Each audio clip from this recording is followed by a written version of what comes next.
Durant plusieurs siècles, l'Empire assyrien a incarné l'apogée de la terreur.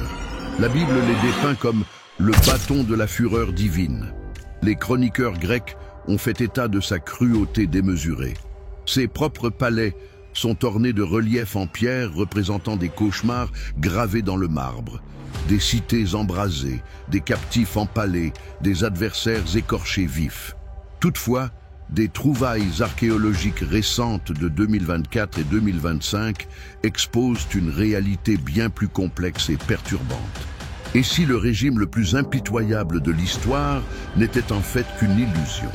Et si, sous ce masque de terreur, se dissimulait la civilisation la plus évoluée de son temps?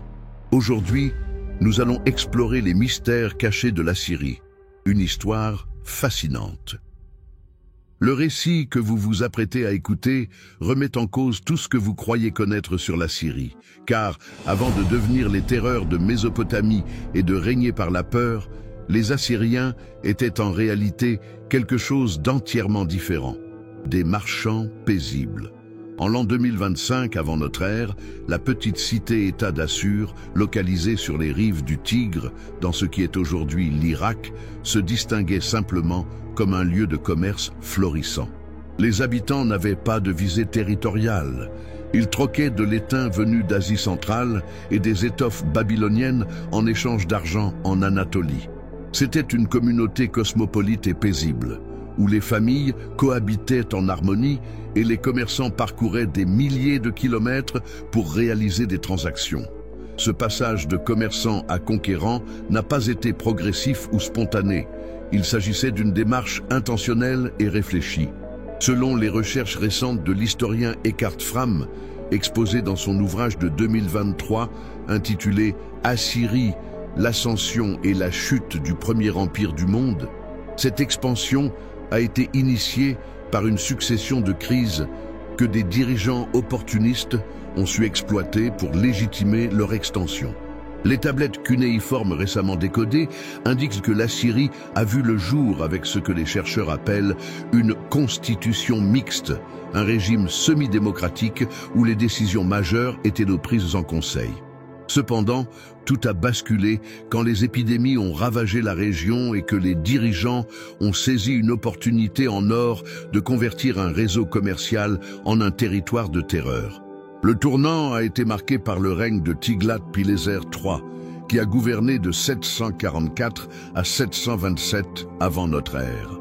Ce roi n'a pas simplement modifié les règles du jeu, il les a entièrement refaites. Il a tiré profit des calamités qui dévastaient la région comme excuse pour entreprendre des conquêtes qui ont multiplié par 2 la dimension de l'Empire grâce à l'exploitation de ressources et aux déportations à grande échelle. Ce qui rend la situation encore plus troublante, c'est qu'elle n'était pas une escalade naturelle vers le conflit, mais plutôt un choix délibéré d'exploiter la douleur humaine pour des fins politiques. Fram trace des comparaisons contemporaines avec ces stratégies, à l'instar de la façon dont les dirigeants utilisent les désastres pour renforcer leur autorité, un message qui trouve un écho fort dans notre ère actuelle. Voici pourtant l'énigme que les historiens commencent tout juste à déchiffrer. Pourquoi les Assyriens ont-ils si soigneusement consigné leur propre cruauté? D'autres empires de cette période faisaient également preuve de violence. Mais les Assyriens se distinguaient par leur clarté concernant les atrocités de la guerre. Ces décrets royaux faisaient ouvertement l'éloge de détruire, ravager et incendier les villes qui résistaient. Cette documentation détaillée sur la violence n'était pas fortuite. C'était de la propagande psychologique, dans sa forme la plus pure. C'était un message adressé au monde. Voilà ce qui arrive à ceux qui se dressent contre nous. Et c'est si bien fonctionné que 2500 ans plus tard, nous continuons à croire en cette représentation de créatures sans pitié. Ce qui rend ce récit encore plus captivant, c'est qu'à travers cette façade de peur, les Assyriens édifiaient quelque chose d'innovant. Le premier véritable empire planétaire de l'histoire. Ils ont facilité l'échange d'idées à travers de vastes territoires, en étant les précurseurs des réseaux de communication qui ont précédé le chemin royal perse. La bibliothèque d'Assurbanipal, véritable trésor universel, a sauvegardé le savoir de diverses civilisations, témoignant d'une tolérance multiculturelle qui offrait aux populations l'opportunité de maintenir leur langue et leurs croyances. Toutefois, cette cohabitation était soutenue par la crainte, engendrant un paradoxe qui caractérise l'ensemble de la civilisation assyrienne. Raffinement et violence, invention et effroi, tout intégré en une unique entité politique qui modifiera inéluctablement notre perception du pouvoir impérial. C'est à ce stade que l'histoire prend une tournure véritablement troublante, car ce que vous vous apprêtez à découvrir remet en cause le récit essentiel que nous avons adhéré pendant des millénaires. Marcelo Redd, un universitaire, la qualifie de double fiction. La première a été élaborée par les souverains assyriens eux-mêmes, tandis que la seconde a été forgée par les historiens contemporains ayant confondu cette propagande avec une vérité incontestable. Les Assyriens ne se limitaient pas à être des experts en matière de guerre. Ils ont également été les pionniers de la stratégie psychologique à l'échelle impériale. Ces inscriptions royales ne constituaient pas des aveux de délit. Elles étaient des bulletins d'information destinés à être présentés à des ambassadeurs et des rois vassaux dans l'univers connu. Lorsqu'un roi assyrien écrivait « J'ai érigé un pilier devant la porte de la ville et j'ai fait écorcher tous les responsables qui se sont rebellés et j'ai couvert le pilier de leur peau », il ne relatait pas un acte de cruauté gratuite. Il transmettait un message calculé. La soumission par peur est moins onéreuse et plus efficace que la soumission par une guerre incessante. C'était une terreur propagandiste, la première de son ampleur impériale, dont l'intention était évidente: démoraliser la détermination à résister avant même que le premier projectile ne soit lancé. Ce qui rend cela d'autant plus brillant et effrayant, c'est que ça a parfaitement fonctionné non seulement à l'époque, mais aussi durant les 2500 années subséquentes. La seconde fiction a vu le jour au XIXe siècle, lorsque les archéologues ont découvert les vestiges de Ninive et réussi à déchiffrer certaines inscriptions. Ils ont pris ces informations pour des vérités incontestables et inconditionnelles, sans considérer qu'ils étaient en train de lire de la propagande politique. L'image que l'historiographie moderne se fait de l'Assyrie est fondée sur la propagande de l'Empire lui-même, générant un cycle de rétroaction de violence qui perdure encore aujourd'hui. On dirait que les historiens du futur évaluent notre civilisation uniquement à partir des dépêches officielles des gouvernements en temps de guerre, sans tenir compte du contexte ni d'une analyse critique. Cependant, les découvertes archéologiques récentes mettent en lumière une réalité bien plus complexe. En juin 2025, on a découvert en Irak un relief en albâtre de 12 tonnes, illustrant des rois mythiques avec des divinités, ce qui a provoqué des discussions autour de la royauté divine et de son emprise psychologique sur les sujets. Des prospections magnétiques effectuées à Khorsabad en décembre 2024 ont mis à jour une villa de 127 pièces, 2 fois plus spacieuse que la Maison Blanche, impliquant un style de vie élitiste au cœur de l'essor impérial. Ces révélations rendent l'Empire plus humain, démontrant qu'au-delà des stratégies obscures, il existait des réseaux sociaux évolués et une sophistication culturelle qui avait été négligée par le discours de l'Empire du mal. Ce qui est le plus alarmant, c'est que cet appareil de propagande a été si performant qu'il a permis même aux Assyriens d'adhérer à leur propre représentation. Ils ont si soigneusement consigné les techniques de torture, l'empalement progressif pour allonger la souffrance, le dépeçage à vif, les amputations et l'extraction des yeux, qu'elles ont été gravées sur les murs des palais et sur des tablettes. Ces témoignages agissaient comme de vivants rappels lorsque les rescapés étaient relâchés pour vagabonder et partager leurs récits. Cette stratégie de guerre psychologique a efficacement découragé les révoltes, comme on le constate lors du long siège d'Arpad, qui a duré 3 ans en 741 avant le JOC, durant lequel la population a été tuée ou déplacée. Cependant, Il a également conçu une créature qui finira par se retourner contre ses concepteurs, car l'utilisation de la peur comme instrument de gouvernance a une durée limitée. Et lorsque cette limite est atteinte, la dégringolade est inéluctable et désastreuse. Préparez-vous à voir votre perception des Assyriens comme des barbares primitifs se fissurer, car ce que vous êtes sur le point d'apprendre vous permettra de voir l'histoire ancienne sous un nouvel angle. Les Assyriens, loin d'être simplement des combattants assoiffés de sang, étaient des ingénieurs et innovateurs astucieux dont l'héritage technologique se trouve dissimulé dans notre quotidien. À Ninive, un réseau de 18 canaux a été mis en place pour diriger l'eau vers la cité, soutenant non seulement l'agriculture, mais également les premières latrines à chasse d'eau recensées dans l'histoire. Tandis que d'autres sociétés étaient confrontées à des défis d'assainissement élémentaire, les Assyriens avaient déjà dominé l'art de l'ingénierie hydraulique à grande échelle. Ils ont amélioré la métallurgie du fer, fabriquant des armes en grande quantité avec une efficacité qui ne sera pas surpassée avant l'ère de la révolution industrielle. Ils ont conçu la technologie du verre, produisant des articles d'une élégance et d'une sophistication qui égalent tout ce qui a été fabriqué dans l'Antiquité. La serrure à goupilles la plus ancienne jamais dénichée a été trouvée dans un palais assyrien, une invention de sécurité si astucieuse que son design originel est toujours en vigueur de nos jours. Ils ont érigé un système de voies pavées qui interconnectait l'ensemble de leur empire et ont mis en place un service de courriers à cheval qui constituait, en substance, le premier système postal mondial, ancêtre direct du Pony Express américain. Ce qui pourrait vraiment vous étonner, c'est que les Assyriens ont été les pionniers à s'attaquer à l'enjeu essentiel auquel tous les empires sont confrontés. Comment gérer de grandes étendues de terre et une population hétérogène.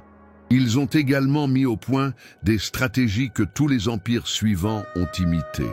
L'innovation assyrienne consistait à diviser l'empire en provinces, chaque province étant administrée par un fonctionnaire rendant directement compte au roi. Bien que cruelle, la politique de déportation à grande échelle servait de moyen stratégique pour anéantir les identités locales et établir une nouvelle identité impériale unifiée. Une autre innovation assyrienne que les Perses ont presque entièrement imitée est la mise en place d'un réseau de communication permettant une transmission rapide des directives du centre vers les frontières. Les dernières trouvailles ont dévoilé davantage leur degré de sophistication technologique. L'analyse de l'ADN des végétaux prélevés sur les briques de boue de Nimroud en septembre 2024 a permis d'identifier des palmiers à dattes et d'autres espèces florales qui prospéraient le long du Tigre durant le règne d'Ashurnasirpal II, 883-859 AVJ-C, établissant un lien avec les palmeraies bibliques illustrées dans les bas-reliefs des captifs. Ces découvertes rendent la vie quotidienne plus humaine tout en mettant en lumière des savoirs avancés en agriculture et botanique qui ont permis de sustenter d'importantes populations dans un environnement désertique. Les premières excavations de camps militaires assyriens à proximité de Jérusalem en juin 2024, présentant des schémas ovales distinctifs de ceux utilisés par les Romains, mettent en évidence l'ingéniosité stratégique ainsi que l'ampleur invasive de l'Empire. Ce qui est encore plus captivant, c'est que les Assyriens n'ont pas simplement développé ces technologies, ils les ont organisées et converties en instruments de domination impériale. Sous le règne de Tiglath-Pileser III, son armée professionnelle équipée d'armes en fer et de chaussures adaptées à tous les terrains ne se contentait pas d'être une force militaire. C'était une merveille d'ingénierie capable de dresser des rampes de siège, des tours mobiles et des béliers en l'espace de quelques jours. Des unités d'ingénierie distinctes des forces armées ont été mises en place, expertes dans le comblement des fossés, l'excavation de tunnels et tranchées, ainsi que l'élévation de échelles et de rampes lors des sièges. Ce découpage entre les rôles militaires et d'ingénierie fut une innovation majeure et s'est établi comme la norme pour toutes les forces armées futures. Les Romains, réputés pour leur génie militaire, se conformaient à un guide rédigé 1000 ans auparavant à Ninive. C'est à ce point que l'histoire subit une bifurcation qui pourrait tout aussi bien faire partie d'un roman de science-fiction, mais qui repose sur les bases scientifiques les plus poussées du XXIe siècle. L'Empire assyrien, qui avait été la force dominante du monde durant 3 siècles, s'est effondré en à peine 3 ans en 612 avant J.C. Durant des siècles, l'effondrement de la Syrie a constitué l'un des plus grands énigmes de l'histoire antique. Les historiens conventionnels attribuaient la déchéance morale, les conflits internes ou l'expansion impériale excessive. Toutefois, la climatologie a désormais apporté la réponse véritable, qui est plus effrayante que ce que l'on aurait pu imaginer. Le plus grand empire au monde n'a pas été vaincu par une force militaire supérieure, mais par la soif. En scrutant les isotopes d'oxygène emprisonnés dans les stalagmites d'une caverne située au nord de l'Irak, l'archéologue Harvey Weiss a mis au jour la preuve du délit, une sécheresse sévère et abrupte qui s'est prolongée pendant 60 ans. Le centre agricole de la Syrie, qui était tributaire des précipitations saisonnières, s'est entièrement desséché. Les moissons ont déçu d'année en année. L'ensemble de l'Empire est envahi par la famine. Pendant ce temps, les Babyloniens, qui étaient leurs adversaires au sud, résidaient près des fleuves et s'appuyaient sur l'irrigation. De ce fait, leurs systèmes alimentaires n'ont pas subi les conséquences de la sécheresse. L'ironie est manifestement énorme. Le changement climatique, qui des siècles passés a provoqué une période humide favorisant l'essor de la Syrie, engendre désormais une sécheresse qui scellera son sort. Voici cependant le mystère authentique que les archéologues commencent tout juste à élucider. Un soulagement de 12 tonnes a été découvert dans le palais d'Assurbanipal en 2025, illustrant le roi non en bataille, mais accompagné des 2 divinités majeures de l'Empire, Assur et Ishtar. C'était l'image la plus vénérée du palais, positionnée dans la niche la plus prestigieuse en vis-à-vis de l'entrée principale de la salle du trône. Et elle avait été intentionnellement ensevelie. Pourquoi le dernier roi majeur de la Syrie aurait-il donné l'ordre de mettre en terre la représentation la plus sacrée de son autorité divine? La réponse pourrait dévoiler les derniers instants désespérés d'une société en déclin. En reliant cette trouvaille à la crise climatique, une hypothèse sombre et captivante voit le jour. Face à l'effondrement de son empire et à l'absence de pluie, le roi a probablement dû se tourner vers un ultime et désespéré geste rituel. Il se pourrait qu'enterrer l'image des divinités ait constitué un grand sacrifice pour calmer les cieux et rétablir la pluie. Ou, plus troublant encore, cela aurait pu représenter un acte de fureur et d'hérésie, un geste de défi, enterrant les divinités qui avaient trahi leur peuple. Nous ne pourrons pas le confirmer avec certitude, mais l'acte en lui-même représente un symbole fort de la fin. L'éventuelle découverte du secret d'Assurbanipal pourrait avoir marqué le point où l'Empire a subi un effondrement non seulement sur le plan politique, mais également spirituel. Des indices récents ont mis en lumière de nouvelles informations sur ces jours finaux. Lors d'examens postérieurs à 2023, les fosses communes d'Ashdod et de Lachish, mises au jour, renferment plus de 1500 cadavres déchiquetés des conquêtes assyriennes. Cela confirme l'ampleur du massacre. Il s'agit des plus grandes sépultures massives prémodernes identifiées à ce jour. Cependant, ce qui est encore plus évocateur, ce sont les inscriptions en cunéiforme détaillant des fantômes qui harcelaient les écrivains, semblables aux troubles de stress post-traumatique contemporain, apportant une dimension tragique à l'histoire. Les soldats assyriens eux-mêmes subissaient les séquelles psychologiques de la brutalité qu'ils infligeaient, engendrant un cycle de traumatisme qui minait l'empire de l'intérieur. La dégringolade finale s'est produite lors d'une tempête parfaite, vers 615-609 AVPA J.C., découlant de crises de légitimité post-Assurbanipal, dont le règne permissif avait terni l'image des guerriers. Les insurrections à Babylone, l'autonomie au Levant et une coalition médiane babylonienne ont abouti à des affrontements dévastateurs qui ont ravagé Ninive malgré ses 18 portes, une vulnérabilité stratégique mise en lumière par l'archéologie. Cet effondrement soudain, plus hâtif que celui de Rome, prouve que la terreur, en tant qu'instrument de gouvernance, a une durée limitée. Lorsque cette limite est atteinte, la revanche est instantanée et complète. Voici la vérité la plus perturbante de toutes. L'Empire assyrien n'est jamais réellement disparu. Bien que son corps se soit dissipé en 609 avant JC, son ADN politique, ses réformes administratives et ses tactiques de domination ont imprégné tous les empires suivants, engendrant un legs secret qui persiste à contrôler notre monde de façon que nous commençons tout juste à saisir. Les Perses n'ont pas seulement envahi le domaine assyrien, ils ont presque littéralement répliqué leur manuel de procédure. Le fameux chemin royal perse représentait une extension du réseau routier assyrien. Son organisation par satrapie était identique à celle du système provincial assyrien. Leur stratégie d'expulsion et de réinstallation des populations était également inspirée par les techniques assyriennes. Les Romains, réputés pour leur habileté en administration, suivaient un guide rédigé 1000 ans auparavant à Ninive.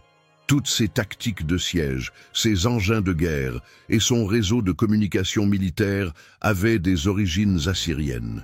Ce qui est encore plus captivant, c'est que l'idée d'un empire, un État centralisé qui domine divers peuples et territoires grâce à une synergie de forces militaires, d'administration performante et de propagande psychologique, a vu le jour grâce aux Assyriens.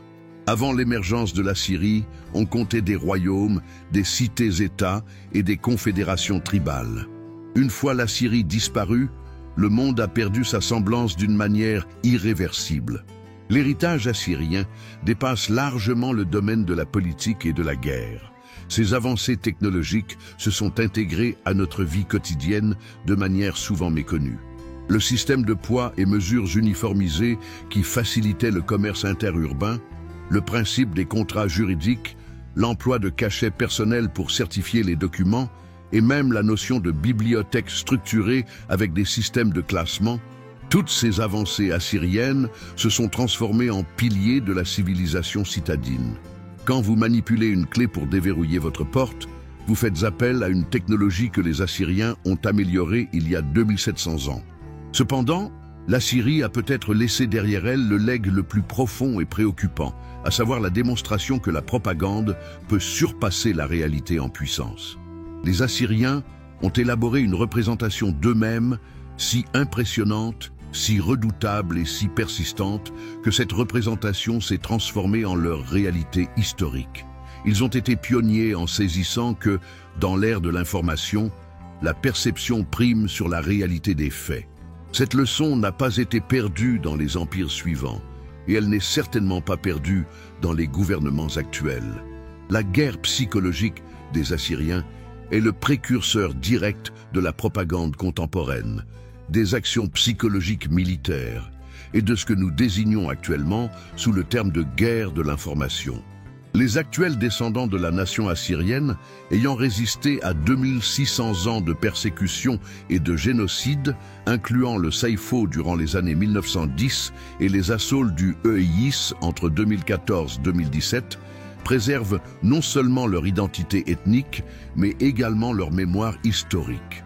Les tentatives de restauration des objets de Nimroud, dévastés par l'ISIS en 2024-2025, établissent un lien entre la violence historique et les défis contemporains en matière de conservation.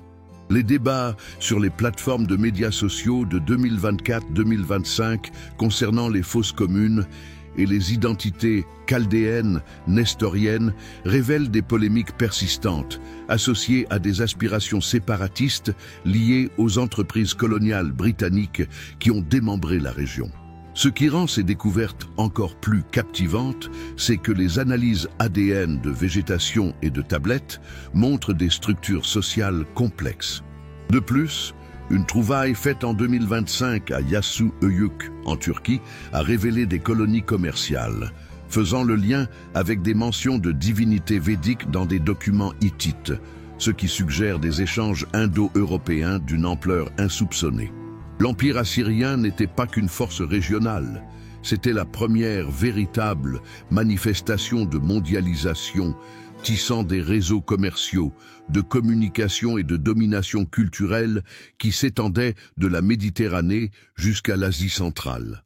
Sa chute n'a pas seulement marqué la fin d'un empire, elle a aussi mis un terme à la première époque globale de l'histoire humaine. Les enseignements tirés de cette chute, sur les risques de contrôler par la peur, sur la vulnérabilité des civilisations complexes face au changement climatique, sur l'influence et les contraintes de la propagande, sont plus significatifs que jamais. C'est à ce point que l'histoire subit une transformation qui paraît tirée d'un roman d'espionnage politique, mais qui est soutenue par des études scientifiques du XXIe siècle, dévoilant une machination au sein même du pouvoir assyrien. Tandis que le roi Assaradon, père d'Assurbanipal, accordait une confiance inébranlable aux experts de la cour, tels que les scribes, les voyants et les astrologues qui déchiffraient la volonté divine, son fils voyait en eux un danger potentiel pour son règne. Et il a mis en place un plan minutieux pour les anéantir. Grâce à une méthode novatrice du XXIe siècle, l'analyse des réseaux sociaux dans le contexte de la correspondance ancienne, l'historien Christopher W. Jones a dévoilé en 2023 une conspiration secrète qui avait demeuré dissimulée pendant 2600 ans. Jones a tracé la correspondance entre les savants et les monarques et a mis au jour un schéma alarmant. Durant le règne d'Assaradon, un cercle restreint de conseillers gérait la transmission d'informations au roi, gagnant une influence considérable qui se mesurait à celle du souverain lui-même. Ces hommes n'étaient pas de simples conseillers. Ils étaient les véritables concepteurs de la politique impériale, ceux qui déterminaient quelles informations atteignaient le roi et comment elles étaient analysées.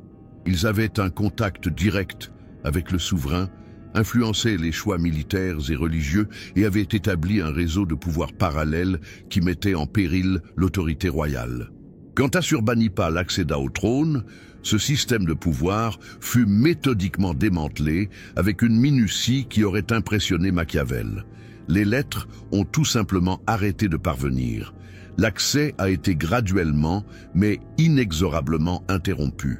Les érudits les plus influents de l'Empire ont été écartés, leurs recommandations négligées, leurs positions abolies. C'était une épuration discrète et systématique, menée sans brutalité apparente, mais avec une destructivité implacable. Assurbanipal, le roi érudit, qui se vantait de sa capacité à lire et écrire, une exception parmi les souverains de son époque, menait une lutte non pas contre une force militaire adverse, mais contre l'élite intellectuelle de son propre royaume. Pour lui, il représentait un danger devenu trop vaste, une autorité au sein de l'autorité qu'il fallait supprimer avant qu'elle ne le fasse. C'est là que se trouve le principal paradoxe d'Assurbanipal, une contradiction si intense qu'elle défie toute rationalité. En excluant les érudits de sa cour, il dépêchait des envoyés à travers tout l'Empire avec un objectif obsessionnel: amasser toutes les connaissances écrites du monde. Il était en train d'ériger la toute première bibliothèque véritablement universelle de l'histoire à Ninive, une collection qui devrait finalement renfermer plus de 30 000 tablettes cunéiformes. Des récits tels que celui de Gilgamesh, des études médicales, des observations en astronomie, des rituels religieux, des documents juridiques et de la correspondance diplomatique, tout le savoir mésopotamien était en train d'être consolidé entre ses mains. Pourquoi un roi qui se méfiait des intellectuels avait-il une telle obsession pour l'accumulation de leur savoir? La réponse dévoile une stratégie de pouvoir aussi brillante que sinistre. En rassemblant l'ensemble des connaissances, Assurbanipal se transformait en unique source de pouvoir et de savoir dans son empire. Il ne se limitait pas à conserver le savoir. Il exerçait un contrôle, en était l'unique détenteur et en faisait un instrument de pouvoir. La bibliothèque ne servait pas uniquement de dépôt d'archives, c'était aussi un instrument de contrôle intellectuel. Un coffre de savoir défendu, surveillé par un roi qui redoutait ceux qui pourraient en faire un usage défavorable à son encontre. C'était l'équivalent antique de maîtriser simultanément Internet, les médias et les établissements universitaires. De nos jours, des initiatives telles que le projet de la bibliothèque d'Ashurbanipal s'attaquent à la numérisation de cette collection, exposant l'envergure de cette démarche de contrôle informationnel qui a précédé de plusieurs millénaires les gouvernements totalitaires contemporains. Quels mystères universels renferment les énigmatiques symboles qui ont laissé les archéologues perplexes durant 130 ans. À l'entrée de la grande cité de Dur Sharruq, capitale du roi Sargon II, une suite de 5 signes énigmatiques veillaient comme des vigies muettes d'un mystère universel. Un taureau, un aigle, un lion, une charrue et un figuier. Depuis sa réapparition grâce à des archéologues français au XIXe siècle, et ce pendant une période de 130 ans, les experts mondiaux les plus éminents ont discuté de son importance. Étaient-ils des emblèmes du pouvoir impérial, des hiéroglyphes tirés de l'Égypte? Comment la force militaire assyrienne est-elle représentée? Personne n'était au courant. Les hypothèses pullulaient, mais le code demeurait insondable, défiant des générations entières de savants. Jusqu'en 2024, l'assyriologue Martin Worthington du Trinity College réalise l'exploit incroyable de déchiffrer le code. Ce qu'il y découvre démontre une intelligence bien plus complexe et raffinée que celle que nous aurions pu envisager. Worthington a révélé que les symboles constituaient un cryptogramme brillant, une œuvre de double codage qui opérait sur 2 niveaux en même temps. D'abord, si l'on lit successivement les noms assyriens de ces 5 éléments, ils forment phoniquement le nom Sargon, en vieux babylonien. C'était une signature gigantesque, inscrite dans la roche pour l'éternité, une manière de garantir que le nom du roi serait cité aussi longtemps que les murs demeureraient intacts. Mais le génie ne s'est pas arrêté à ce point. Chaque symbole était aussi lié à une constellation particulière dans le firmament nocturne. Le lion symbolisait la constellation du lion, l'aigle faisait référence à Aquila et le taureau correspondait au taureau. Sargon ne se contentait pas de graver son nom sur son palais, il inscrivait son nom dans le cosmos tout entier. Cette découverte modifie totalement notre perception de la mentalité assyrienne. Ils n'étaient pas de simples conquérants brutaux en quête de domination terrestre. Ils étaient des intelligences cosmiques percevant un lien essentiel entre l'ordre céleste et la puissance impériale. C'était un acte de mégalomanie divine, une tentative pour s'assurer que son nom perdure éternellement, non seulement sur terre, mais aussi dans les cieux. Un empire qui envisage les choses à l'échelle cosmique ne saurait être un empire de sauvages. C'est un empire qui possède de nombreuses vérités cachées concernant l'essence de l'univers et le rôle de l'humanité en son sein. Cette association avec les astres implique un degré de compréhension en astronomie et en mathématiques que nous ne commençons qu'à peine à reconnaître. Mais ce qui rend le tout encore plus captivant, c'est que ce n'était pas une activité isolée. Les Assyriens entretenaient une fascination constante pour l'astronomie et l'astrologie, dépassant largement le cadre de la simple superstition. Ces observations du ciel étaient si exactes qu'elles ont façonné l'évolution de l'astronomie babylonienne, laquelle a ensuite servi de fondement à l'astronomie grecque et finalement à l'astronomie contemporaine.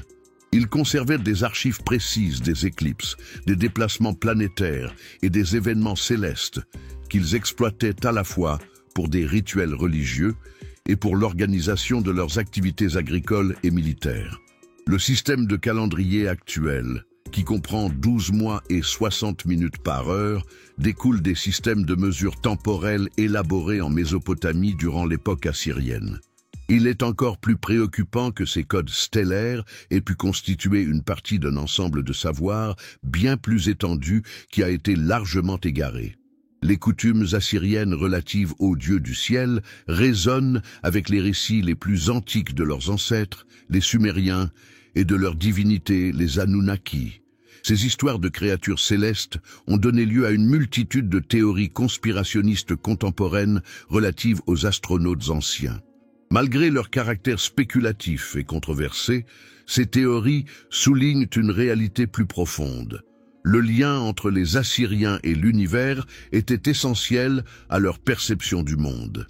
Ils ne se percevaient pas uniquement comme des conquérants, mais plutôt comme des agents d'un ordre universel, des exécutants de la volonté divine sur notre planète. Ce point de vue cosmique peut illustrer non seulement leur assurance apparemment sans bornes en leur destin impérial, mais aussi leur déclin éventuel lorsque les cieux ont semblé se dresser contre eux. Comment ont-ils converti la violence en science précise et pourquoi ont-ils consigné avec tant de rigueur leur propre barbarie? Nous nous immergeons ici dans le côté le plus obscur de l'appareil impérial assyrien, où la brutalité n'était pas un geste impulsif ou de cruauté, mais une discipline précise, une technologie de gestion sociale si avancée et performante que ces concepts fondamentaux sont toujours analysés par les psychologues militaires et les experts en guerre psychologique à l'heure actuelle. Les Assyriens n'ont pas créé la violence, ils l'ont rationalisée, organisée et transformée en l'outil politique le plus performant qu'on ait jamais observé dans le monde. Ce qui les distinguait, ce n'était pas tant la violence en elle-même, mais leur profonde connaissance de la psychologie humaine et leur habileté à exploiter la peur à une échelle inédite. Les techniques qu'ils utilisaient étaient minutieusement planifiées pour optimiser l'effet psychologique. Par exemple, l'empalement ne se limitait pas à être une méthode d'exécution, c'était également un spectacle méticuleusement mis en scène. La personne touchée était progressivement percée par un bâton qui évitait les organes cruciaux, prolongeant sa souffrance pendant plusieurs heures, voire des jours, tout en la maintenant consciente. Ce n'était pas fait en secret, cela se passait dans des endroits publics, généralement devant les murs des villes assiégées, où les défenseurs pouvaient clairement voir ce qui les attendrait s'ils persistaient dans leur résistance. Les méthodes de l'écorchement vif suivaient des règles analogues.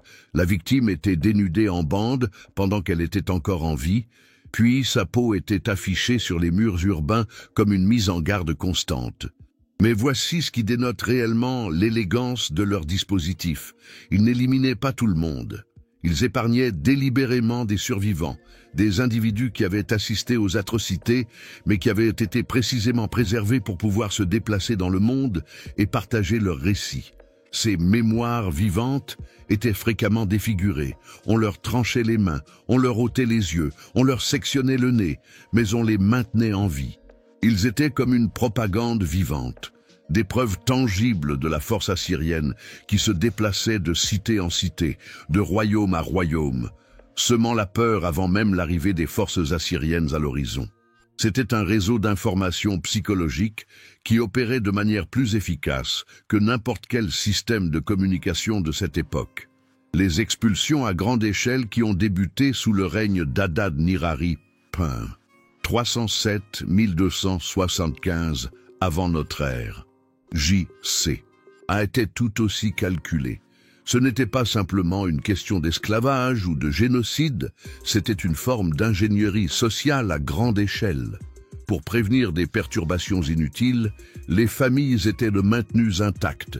Néanmoins, elles étaient déplacées vers des zones totalement distinctes de l'Empire, loin de leur terre d'origine, de leur divinité locale et de leur système de soutien. Le but était d'éliminer toute opposition nationale en réunissant les populations pour inhiber le nationalisme, de conserver les ressources humaines tout en instillant la terreur dans la conscience collective. C'était une sorte de génocide culturel qui anéantissait les identités sans éliminer les individus, engendrant des sujets dépossédés mais bénéfiques pour l'État. Ce qui rend la situation encore plus troublante, c'est que cela fonctionnait. Les stratégies assyriennes étaient si performantes que les soulèvements devenaient de moins en moins fréquents à mesure que leur renommée se propageait. Lorsque les Assyriens se rapprochaient, des cités entières se rendaient sans résistance. Les rois vassaux versaient des tributs exorbitants sans opposer de résistance. La terreur s'était transformée en un instrument d'échange plus précieux que l'or ou l'argent. Cependant, cette efficacité avait un prix dissimulé. Elle engendrait un cycle de haine et de ressentiment qui finirait par se retourner contre l'Empire. Les fosses communes d'Ashdod et de Lachish, révélées lors des analyses postérieures à 2023, renferme plus de 1500 dépouilles défigurées issues des conquêtes assyriennes, attestant la magnitude du massacre. Cependant, les tablettes cunéiformes évoquent également des apparitions qui hantaient les écrivains, d'une façon comparable aux troubles de stress post-traumatique actuels, mettant en lumière que même les guerriers assyriens étaient affectés psychologiquement par la brutalité qu'ils infligeaient.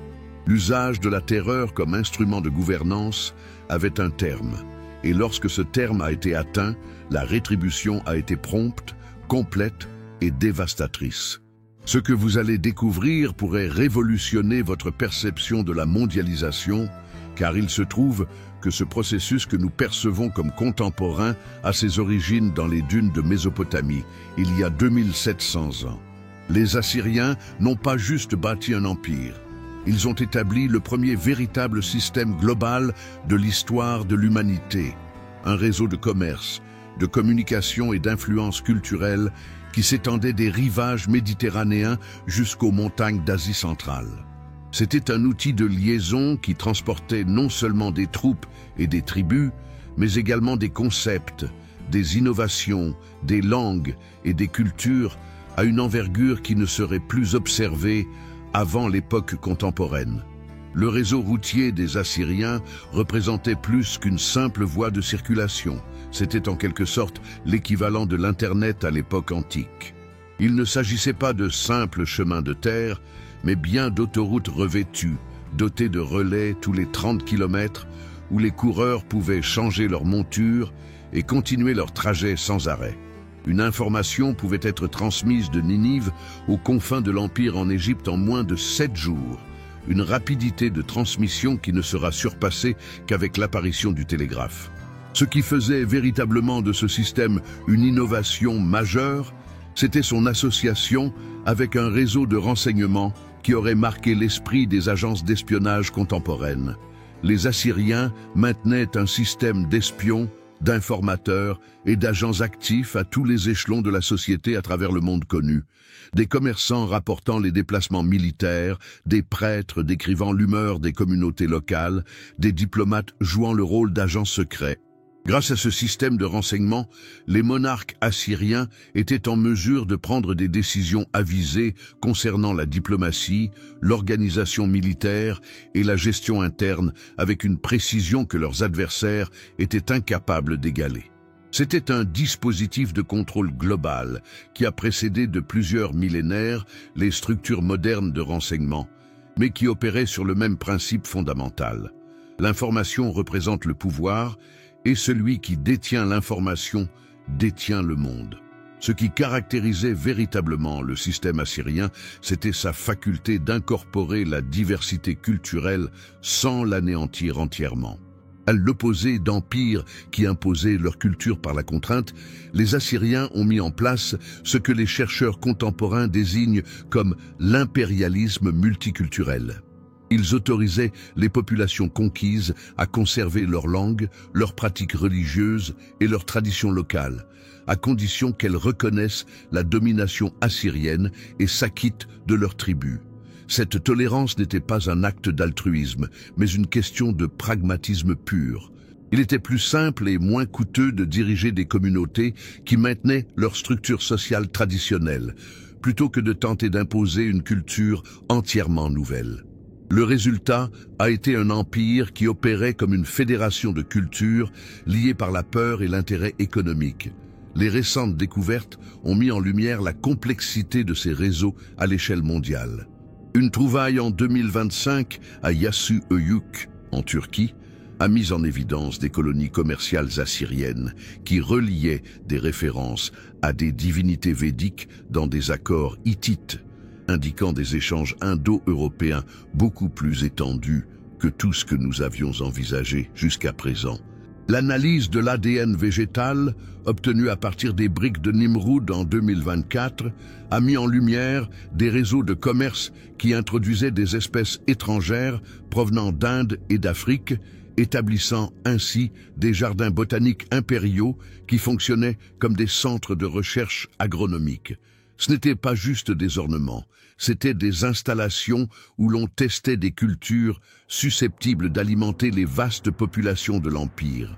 Ce qui rend cela d'autant plus captivant, c'est que le modèle assyrien est devenu la référence pour tous les empires qui lui ont succédé. Les Perses ont imité leur organisation de satrapie en suivant le modèle des provinces assyriennes. Les Romains ont incorporé leurs méthodes d'ingénierie militaire et de gestion territoriale. Les empires contemporains, tels que le britannique, le français et l'espagnol, ont employé des déclinaisons des mêmes tactiques fondamentales, une centralisation du contrôle militaire, une décentralisation de l'administration locale, une intégration économique et une tolérance culturelle restreinte. L'Empire assyrien ne se contentait pas d'être une simple force régionale. Il était le modèle, l'expérience pionnière de la mondialisation qui a posé les fondements des règles toujours en vigueur dans les relations internationales contemporaines. Sa chute ne marquait pas uniquement la fin d'un empire, c'était également l'extinction de la première ère globale de l'histoire humaine. Les enseignements tirés de cette chute demeurent significatifs pour appréhender les enjeux de la mondialisation actuelle.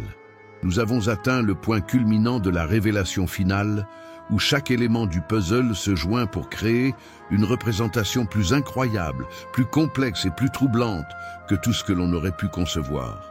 En effet, l'histoire assyrienne ne se limite pas à celle d'un empire ancien. Elle représente aussi l'histoire de l'humanité tout entière, un reflet de nos plus grands accomplissements et de nos tendances les plus obscures, un rappel du passé qui résonne avec une inquiétante urgence dans notre présent. Les avancées récentes ont démontré que tout ce que nous pensions connaître de l'Assyrie n'était que la pointe de l'iceberg d'une réalité bien plus profonde et complexe.